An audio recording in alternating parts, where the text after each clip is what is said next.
Hello, everyone, and thanks so much for tuning in. My name is Carl Sterling. This is Your Health Matters on NewsRadio 570 WSYR, also available on 106.9 FM here in Syracuse. And I'm excited because today I have a special guest with me who I've been following her work for a couple of years at least. I'm also a customer of a company that she's the co-founder of and CEO of, which we'll be talking about. And today's subject, well, we're going to get into a lot of discussion today about gut health, gut biome, gut brain connection. And so without further ado, I want to introduce my special guest, Dr. Colleen Cutcliffe. Doctor, thanks for joining me. How are you doing today? Really excited for our conversation. Thanks for having me. Oh, my pleasure. My pleasure. So, my son, I'll just go ahead and brag for a minute. He's an MD and is a PhD. And he had been looking for some probiotics here and there. And he saw you on a show somewhere. I don't know which one. And he said, Dad, this is it. You're going to buy this and you're going to take this for your gut and you're going to get her on your radio show. I said, okay. So that was at least a year ago. I'd already heard of you, but then I started the Pendulum product. So we'll get to that in a minute. But what it did for me is a lot. I'll tell you about it in a little bit. But so you are,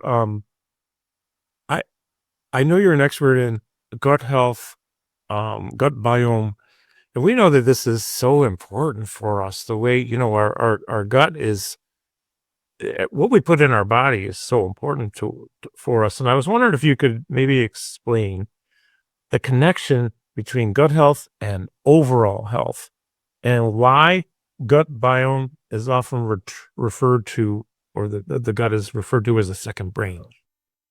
Absolutely. I think for a long time, we have known that our gut is important for us. I mean, there's even sayings like, I've got butterflies in my stomach, or that's my gut instinct. And all of those are kind of the link between our gut and our brain, that have been sayings that have been, with us for centuries.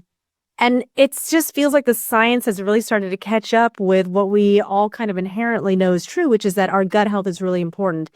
And over the last decade or so, what we've learned about the gut is that there are trillions of microbes. It's like a manufacturing factory in our guts that are metabolizing all of our foods and creating all these small molecules, including neurotransmitters, that actually shape the way that we metabolize foods, our immune system, and even the way that we think and feel and crave things. And so in a lot of ways, the discovery that our gut creates these neurotransmitters at extremely high amounts, log orders higher than even our brain, is one of the reasons why people have started to refer to the gut as the second brain. It's literally a massive producer of GABA, serotonin, dopamine, and so and sending these neurotransmitters to the brain and really impacting the way that we feel and think and crave even food. So it's an exciting time to be in the science.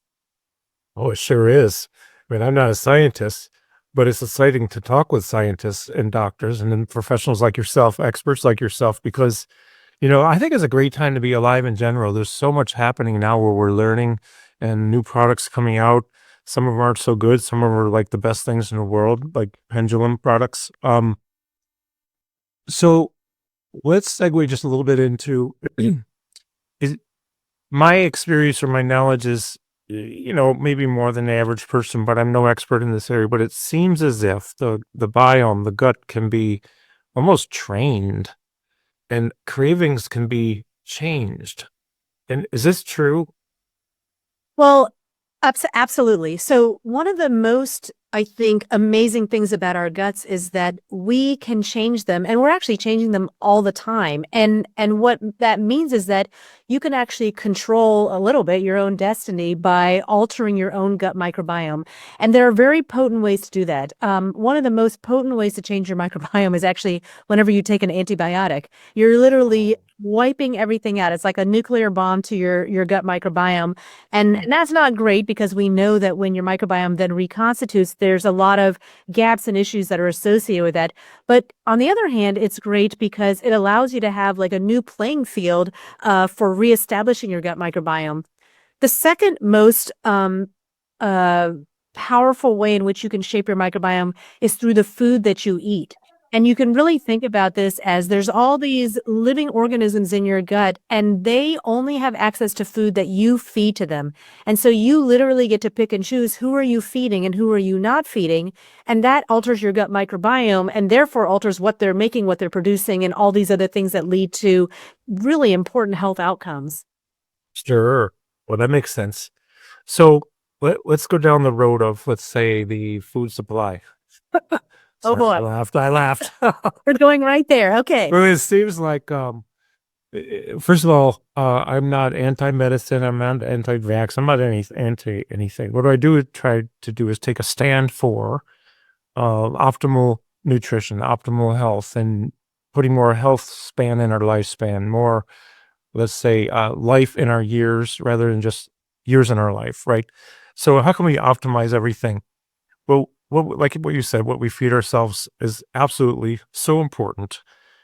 And we know there's a lot of processed food out there. Now, maybe with some of the changes being made with, a new FDA director, Dr. McCary, and some other things that maybe will take us a turn, but it's going to take a little while. It's not going to be like next week we're all set and everything's good to eat. How does this impact our health when we have something like, the processed food? How does it impact us? Well, I think, there's probably two things that everybody can identify with or knows. The first is that there is sort of this feedback loop. Like everyone has experienced, I think, at some point in your lives, extreme stress or sadness or depression or anxiety. And in those times, we tend to eat poorly. And when we eat poorly, that can make us feel worse. And so if you haven't experienced that, well, you're a blessed life that you're living, but most of us have experienced that. And these processed foods and these foods that aren't really good for us, they can give us sort of a temporary boost, but in the longer term, they're actually really, really detrimental for us. And they're detrimental for our gut microbiome.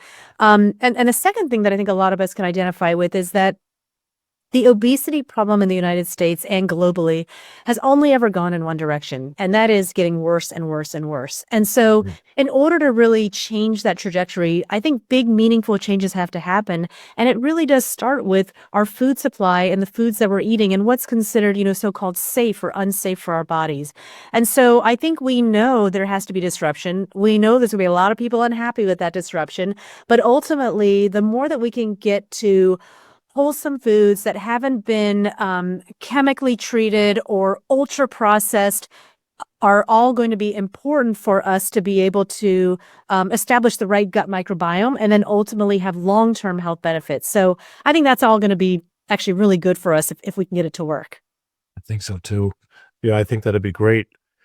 Well, I'll tell you what, with that said, we're going to head out to a break in just a few seconds here. We're talking today with Dr. Colleen Cutcliffe.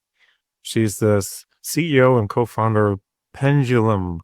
And we're going to talk about Pendulum when we get back, because when we get back, I have a specific question about the difference between prebiotics and probiotics and why this synergy is so important for our gut health.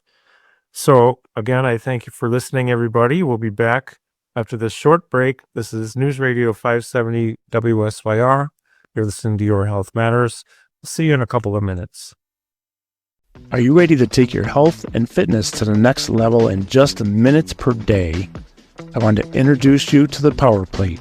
We have 5 Power Plates in my clinic, and it's a revolutionary fitness tool designed to transform lives and bodies. With its cutting-edge whole body vibration technology, Power Plate activates more muscles, increases circulation, and improves flexibility, all while reducing strain on your joints.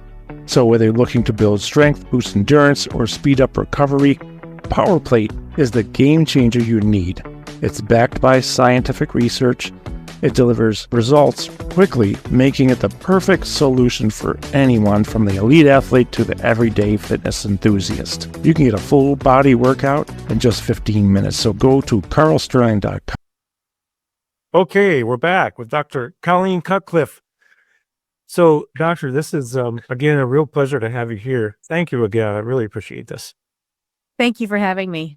So, I have a question, and I I do not know the answer to this, and I feel like I should, so I'm guilty of not knowing. But what is the difference between a prebiotic and a probiotic? Let's start there.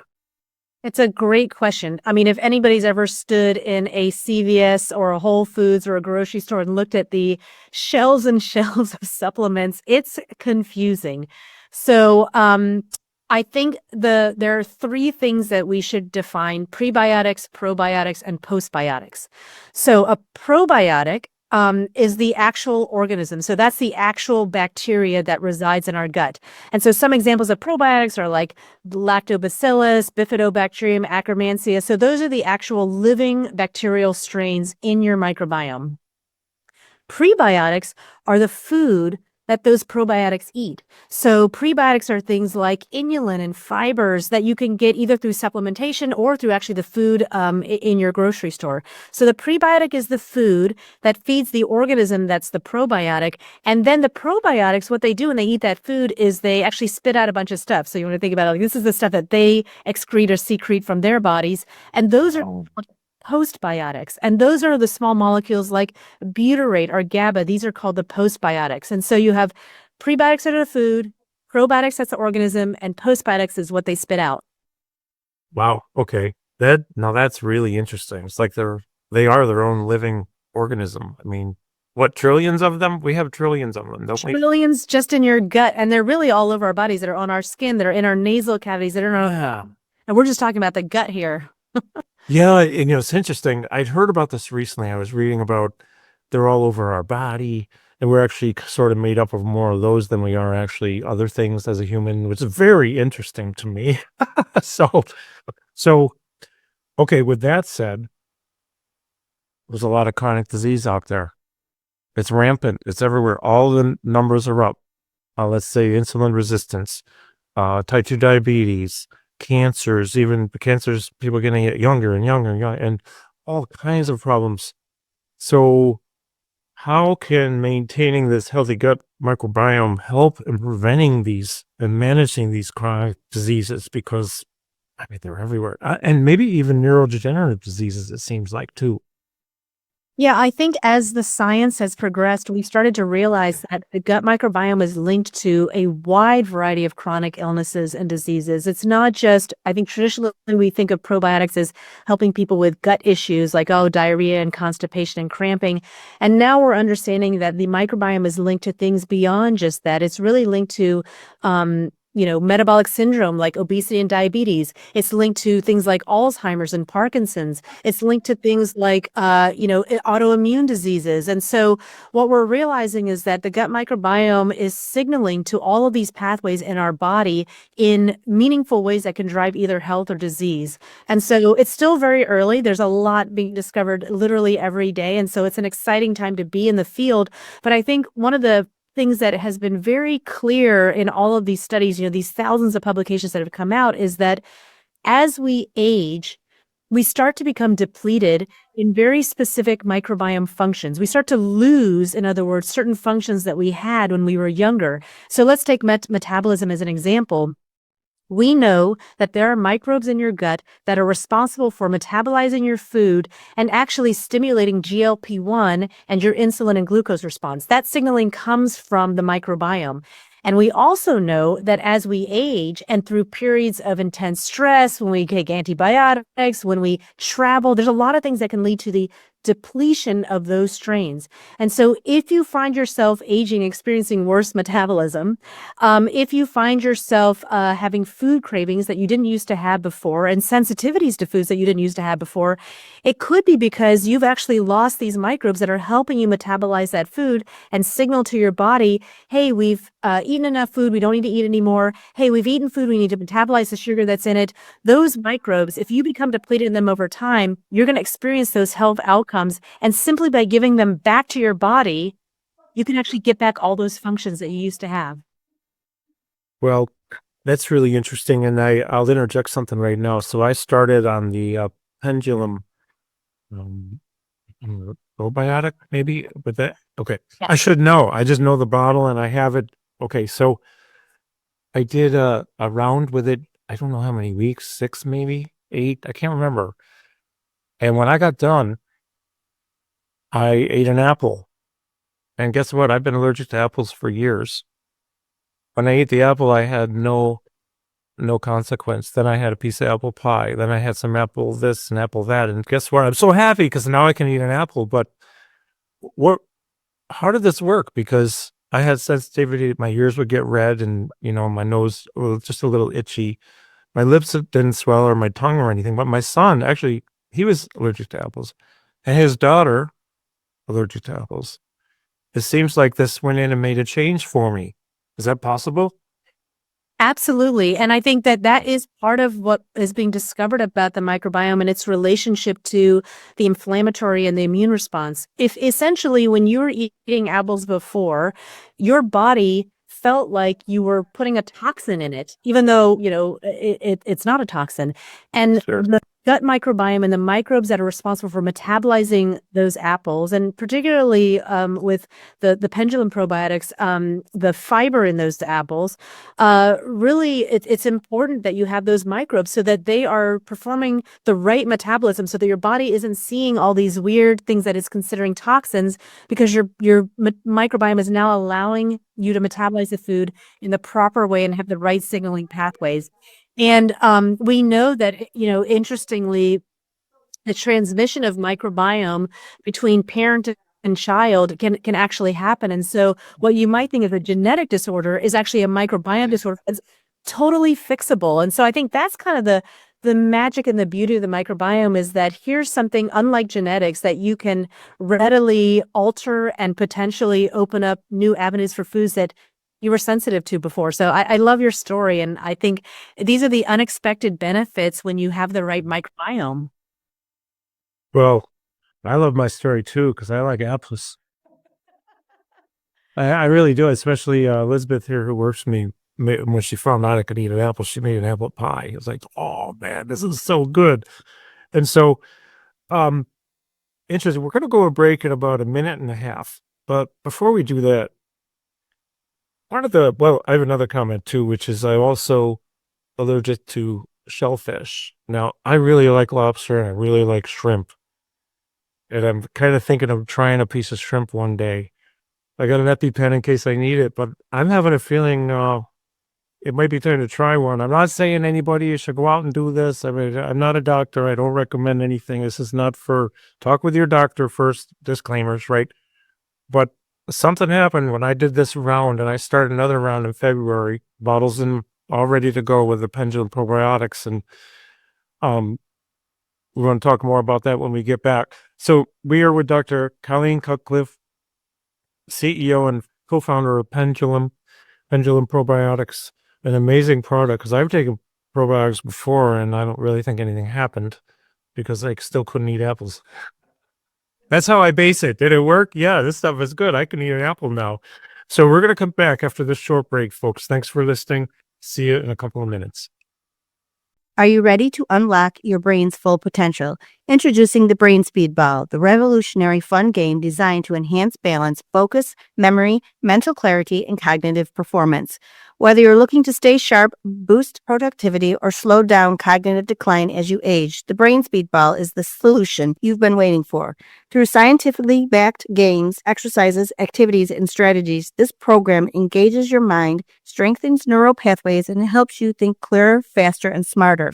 Perfect for professionals, students, and anyone committed to lifelong mental fitness, the Brain Speedball helps you stay ahead in today's fast-paced world. Best of all, starting at approximately $30, it won't break the bank to take the first step toward a sharper, more vibrant mind. Visit carlsterling.com and go to the Sponsors tab today and discover how the Brain Speedball can help you achieve your mental best. That's carlsterling.com, Carl with a K.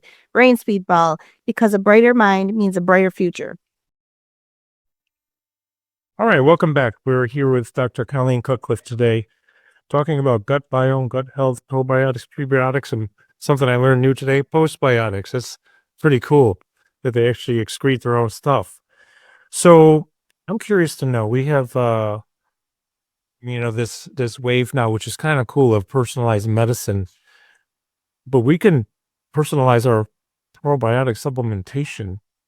How does that work? How can we tailor this for our own needs?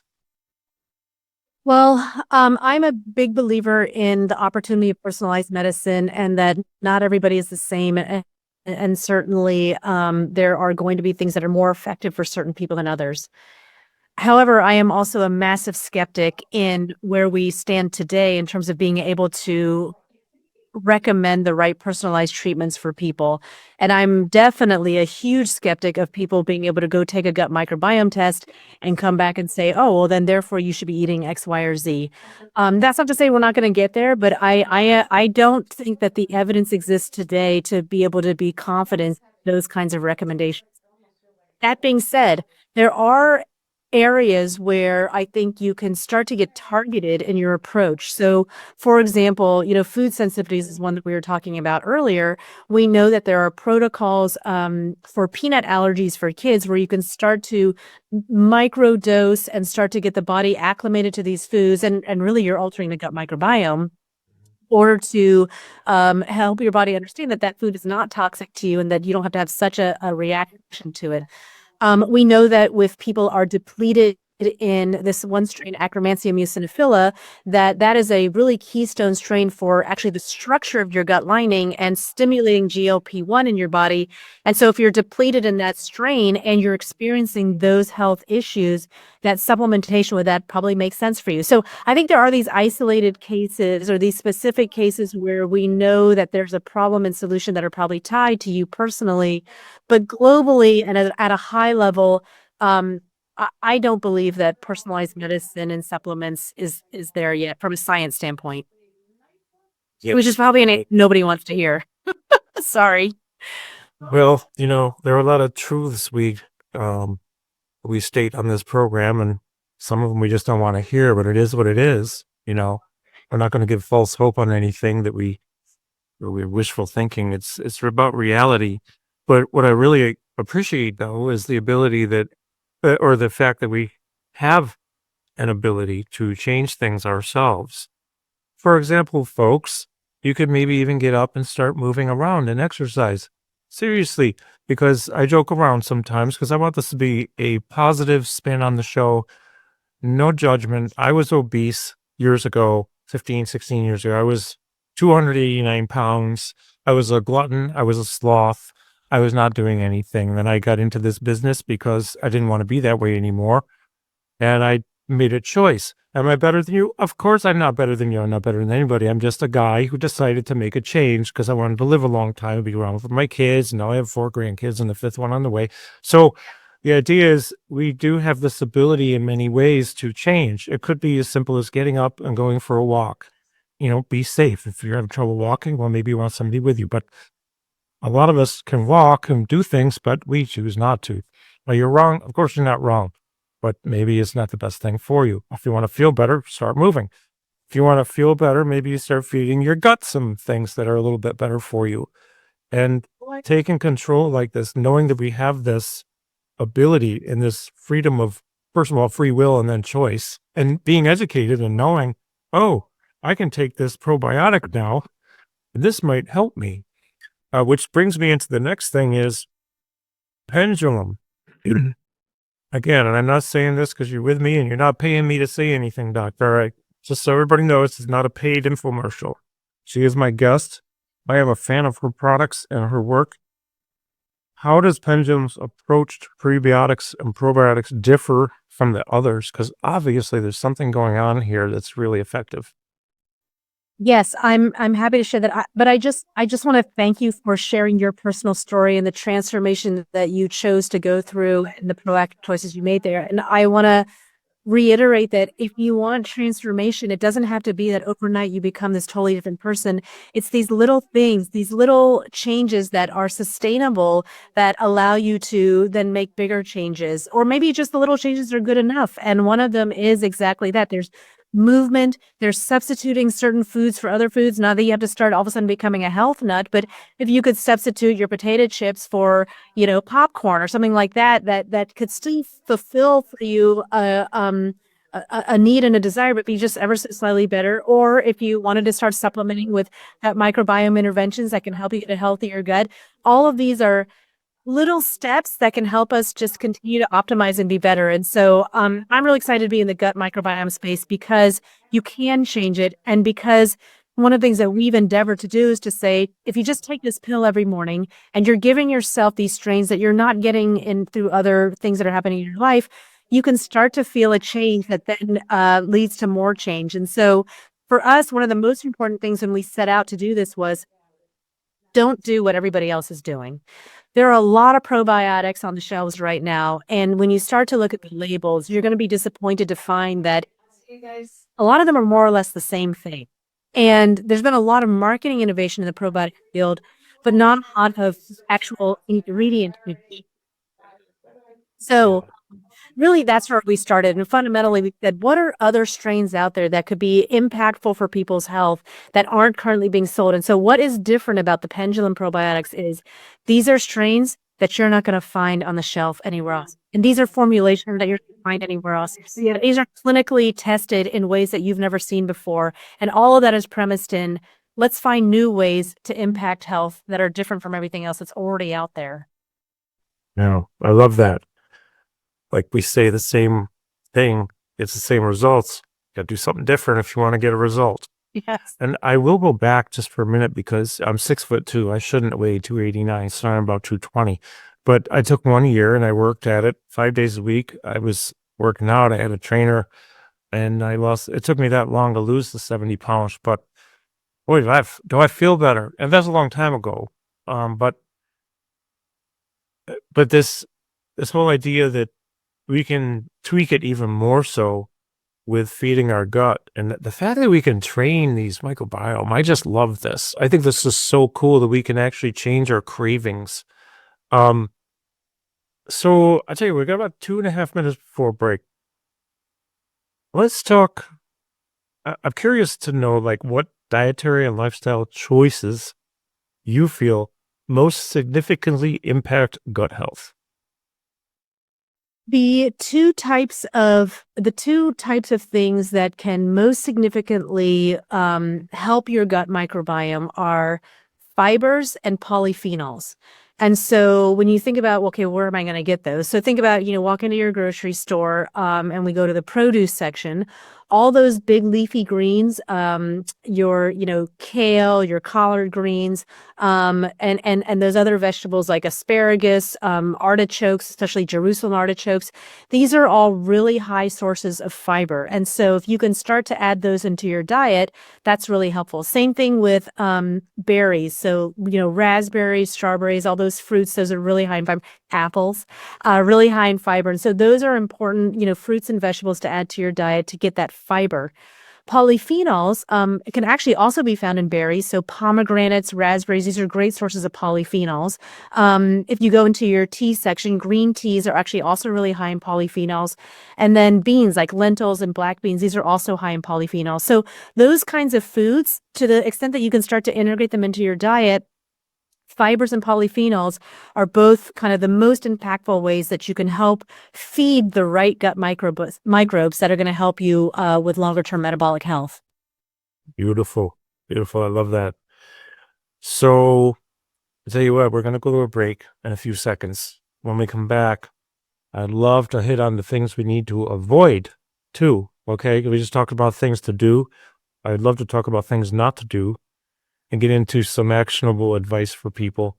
So thank you again, everybody, for listening. This is Your Health Matters. My name is Carl Sterling. This is News Radio 570 WSYR.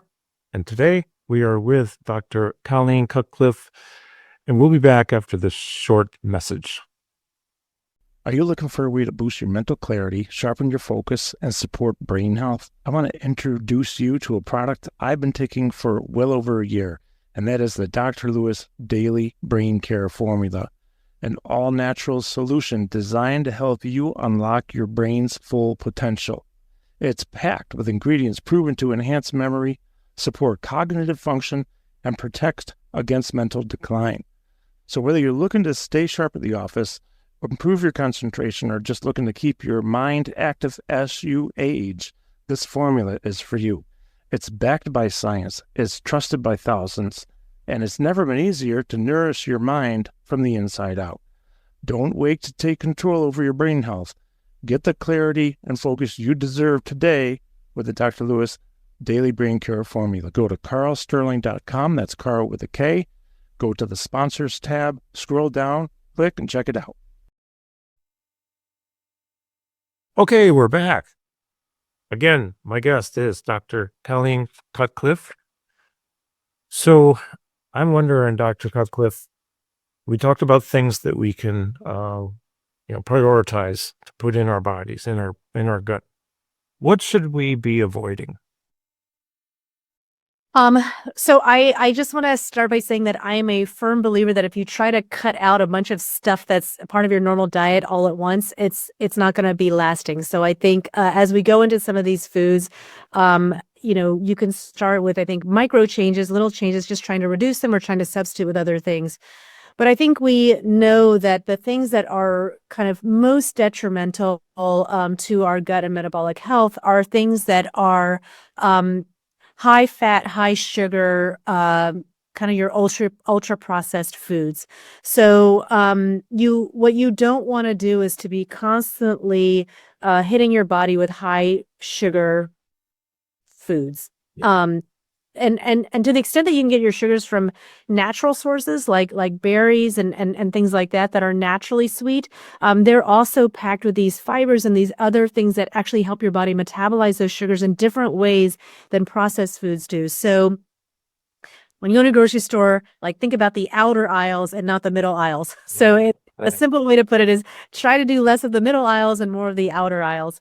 And I think that is probably a important thing. There are other things too that have been shown to be detrimental. High amounts of alcohol, is really, not beneficial for your gut or your inflammatory immune system. But I think ultimately trying to reduce the foods that we know are sort of bad for us, the ultra processed foods, the high fat foods, the high sugar foods, all those things that you crave.